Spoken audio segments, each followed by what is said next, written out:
आज हामी विशेष एक कवितालाई लिएर उपस्थित भएका छौँ। कविताको शीर्षक छ मनका भावना। स्वीकार्नुहोला, शब्दले भन्न नसक्ने कुरा, शब्दले भन्न नसक्ने कुरा नयनले चुपचाप सुनाउँछ।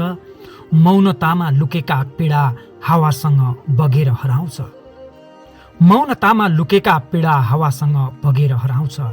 सपना सधैँ हावा जस्तै फन्किन्छ, सपना सधैँ हावा जस्तै फन्किन्छ, तर विश्वासले मात्र गहिराईमा बग्छ।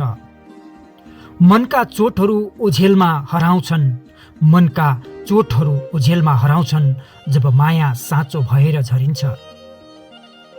कसैको सानो मुस्कानले थाकेको मन पनि, कसैको सानो मुस्कानले थाकेको मन पनि उज्यालिन्छ। साँचो प्रेम र साँचो सद्भावले जीवनको बाटो फेरि चम्किन्छ। अत घृणा होइन माया बिउँछौ, अत घृणा होइन माया बिउँछौ, दुःख होइन खुसी बाँडौँ। यो सानो जीवनको यात्रामा सबैलाई प्रेमले अँगालौँ, यो सानो जीवनको यात्रामा सबैलाई प्रेमले अँगालौँ।